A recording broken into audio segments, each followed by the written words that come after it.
পশ্চিম এশিয়ায় যুদ্ধের দামামার মাঝে কামারহাটি পৌরসভার অন্তর্গত 32 ও 34 নম্বর ওয়ার্ডের Trinamool Congress versus Trinamool Congress party office বিক্রি নিয়ে যুদ্ধ বেঁধে গেল। বিলম্ব নয়, কামারহাটি তৃণমূল কংগ্রেস রাতের অন্ধকারে কামারহাটি 32 ও 34 নম্বর ওয়ার্ডের দীর্ঘদিনের দলীয় কার্যালয় যা রাজনৈতিক নির্বাচনী পরিচালনা করা হতো এই পার্টি অফিস থেকে সেই পার্টি অফিসের প্রাক্তন কাউন্সিলরের বিরুদ্ধে বিক্রি নিয়ে পোস্টার পড়ল পার্টি অফিসে, যেখানে দলীয় পতাকা তোলার জন্য তার ঠান্ডা লাগানো, সেই ঠান্ডায় কোনো দলীয় পতাকা নেই, বন্ধ পার্টি অফিস, ঝোলানো ব্যানার।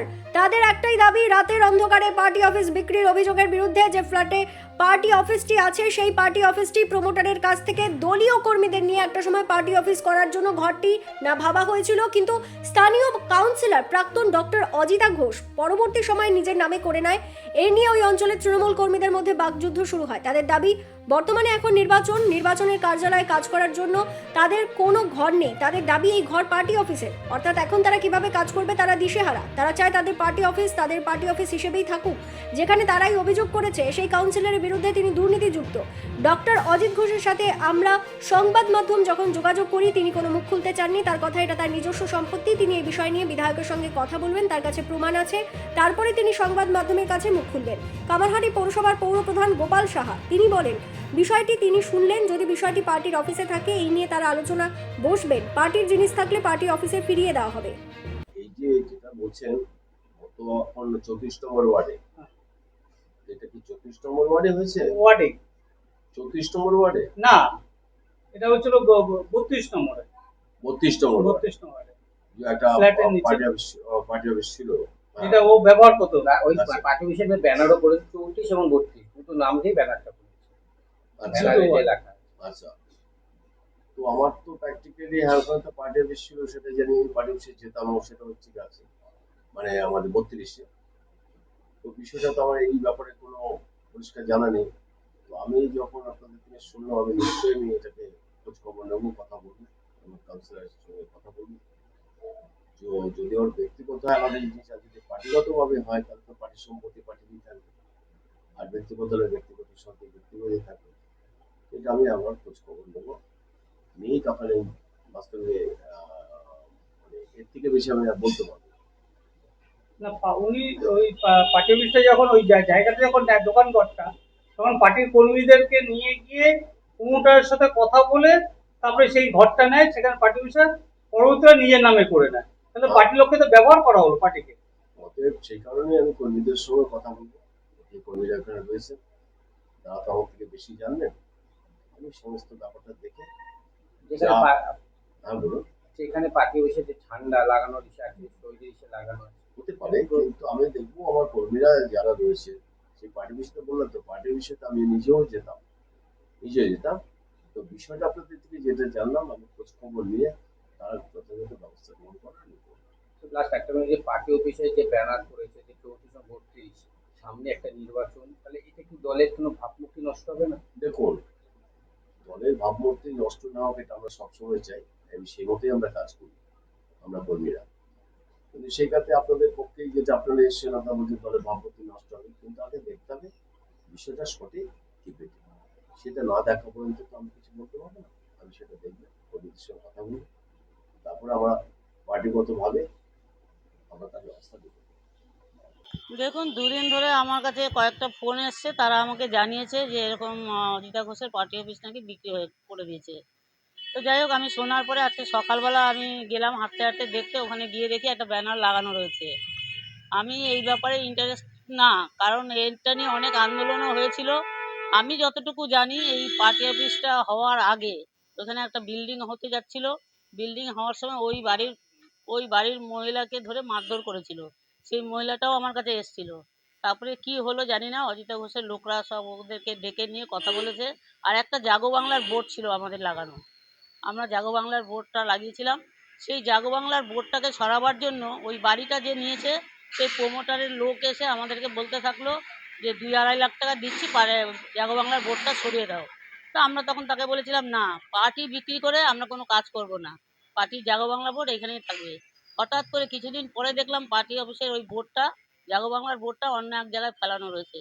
তারপরে শুনতে পারলাম যে অজিতা ঘোষ নাকি একটা ডিল করেছে যে আমাদের পার্টি অফিসে বসবার জন্য জায়গা দাও, একটা ঘর দাও। তো সবাই মিলে ওই পার্টি অফিসেই বসতো, আমরা জানি পার্টি অফিসের জন্যই আছে ওইটা। যাই হোক, তারপরে এখন শুনছি যে দীর্ঘদিন ধরেই ওইটা চলতো। চলার পরে 2010 থেকে 15 পর্যন্ত এটা ছিল পার্টি অফিস হিসাবেই। সবাই জানতো যে এটা পার্টি অফিসেরই। আর সবাইকে নিয়েই তো করা হয়েছিল। তখন কি ছিল? অজিতা ঘোষের কিচ্ছু ছিল না। 2009 সালে ও আসলো। তাও আমি ওকে ডেকে নিয়েছিলাম। 9 সালে ইলেকশনে, সৌগতদার ইলেকশনে ওকে কাউন্টিংয়ে বসবার জন্য আমি ঘর থেকে ডেকে নিয়েছিলাম। তাও ওকে পয়সা দিয়ে ইসেতে এজেন্ট হিসাবে বসানো হয়েছিল বুথে। তারপর হঠাৎ করে ও তো রানী হয়ে গেল 32-এর।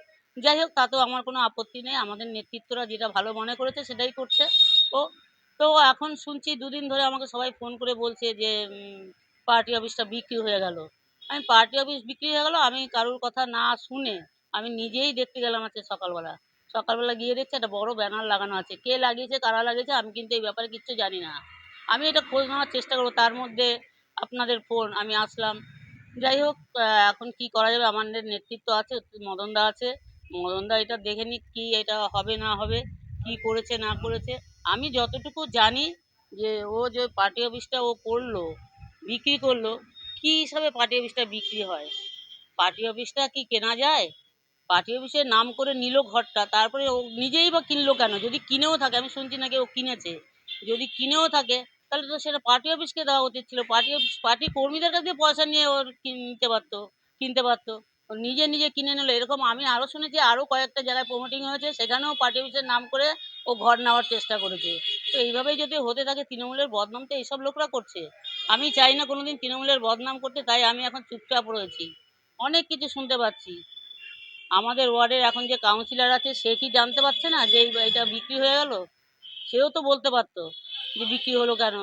সেও তো আন্দোলনে নেমেছিল পার্টি অফিসটা যখন খুলতে দেয়নি কাউন্সিলর কানুদাস জেতার পরে। তখন খুলতে দেয়নি, আমিও চুপচাপ রয়েছি। আমি কানুদার ওই ভাড়া করা অফিসেই আমি যেতাম, যাওয়া আসা করি। তো এখন শুনতে পাচ্ছি এটা, আমি জানি না এটা কি হবে। আপনারা দেখুন, আমাদের চেয়ারম্যান, আমাদের কামারহাটির লিডার, যাকে আমরা লিডার বলে মানি, গোপাল শাহ, আর আমাদের জননেতা মদন মিত্র। মদন মিত্রর কথা ছাড়া আমি চলি না। মদন মিত্রকে আমি শ্রদ্ধা করি, ভালোবাসি। সে জনগণের পাশে দাঁড়ায়।